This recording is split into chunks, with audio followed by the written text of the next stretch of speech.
سامعین کرام السلام علیکم۔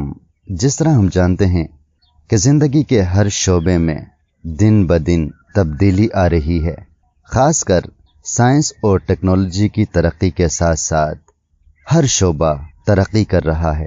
اسی طرح تنقید بھی ارتقاء کے مراحل سے گزر رہی ہے، اور تنقید میں جو تبدیلیاں لائی گئی ہیں ان کو نئی تنقیدی رجحانات کہا جاتا ہے۔ آج ہم انہی نئی تنقیدی رجحانات پہ بات کریں گے۔ سب سے پہلے یہ جاننے کی کوشش کرتے ہیں کہ نئی تنقید کا لفظ سب سے پہلے کس نے استعمال کیا۔ نئی تنقید کا لفظ سب سے پہلے جیو ایل ای اسپرنگر نے کولمبیا یونیورسٹی میں ایک لیکچر کے دوران استعمال کیا تھا۔ یہ تقریباً 1910 کا زمانہ تھا۔ اس لیکچر کا عنوان بھی نیو کرٹیسزم تھا، لیکن نئی تنقید کا باقاعدہ تعارف جان کرو رینسم نے 1941 میں اپنی کتاب دی نیو کرٹیسزم میں کیا تھا۔ مغرب میں نئی تنقید کے بانیوں میں I A Richards, T S Eliot, William Empson اور ایپورنٹر کے نام لیے گئے ہیں۔ نئی تنقید یا نو تنقید کے نظریات کی اگر بات کریں تو وہ کچھ یوں ہے: شاعری کو محض شاعری ہی سمجھا جائے، اس سے کسی قسم کے اخلاق کی توقع نہ کیا جائے۔ تخلیقات کو تجزیاتی اور تقابلی عمل سے گزرنا چاہیے تاکہ ادیب کے پیش کردہ ابہام، رزم و ایمائیت، تمثیل، علامت اور تشبیہات و استعارات کی وضاحت ہو سکے۔ نئی تنقید نے متن کے گہرے مطالعے پر زور دیا ہے اور کہا ہے کہ پلاٹ اور کہانی سے زیادہ اسلوب کو اہمیت دی جانی چاہیے۔ نئی تنقید نے لفظ اور معنی کی دوئی کا خاتمہ کر دیا ہے کہ معنی جسم ہے اور لفظ روح، لہٰذا دونوں کا مطالعہ الگ الگ نہیں کیا جا سکتا۔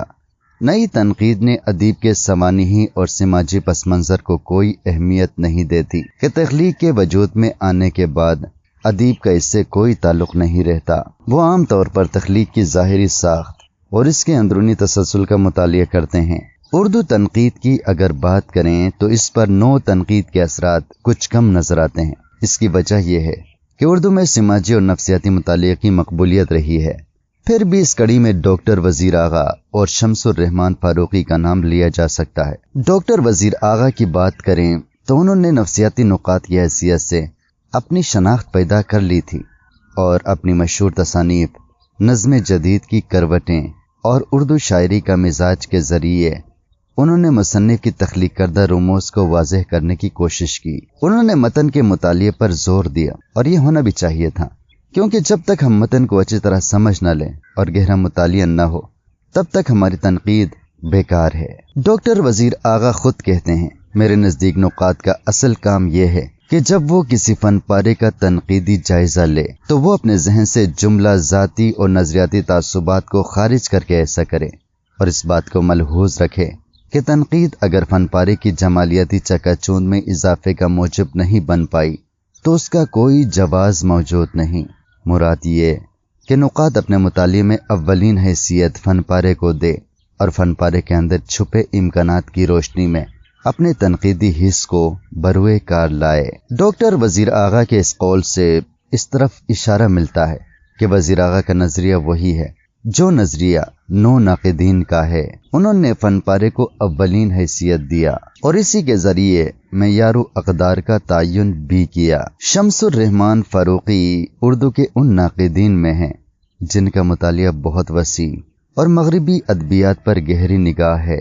وہ تنقید میں آئی اے ریچرڈز سے بہت زیادہ متاثر نظر آتے ہیں، لیکن اردو ادب کے حوالے سے اگر دیکھا جائے تو نو تنقید کی صحیح ابیاری شمس الرحمن فاروقی نے کی۔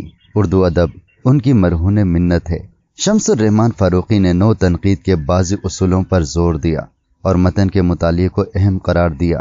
ان کے خیال میں متن کے مطالعے سے ہی ہم فن پارے کے بارے میں کوئی نتیجہ اخذ کر سکتے ہیں۔ انہوں نے لکھا ہے، اصل مسئلہ تو یہ ہے کہ ادب کیا ہے، اور اس کو حل کرنے کی صورت یہ ہے کہ بجائے نظری اور عملی تنقید کی خشک کتابوں کی ورق گردانی کی جائے اور پرکھا جائے۔ ان کی نگاہوں میں صرف ادب کا مطالعہ ادب کی خوبیوں کو واضح کر سکتا ہے۔ شمس الرحمن فاروقی خاص طور پر نفسیاتی اور سیاسی نقطہ نظر یا اثرات کے قطعاً قائل نہیں۔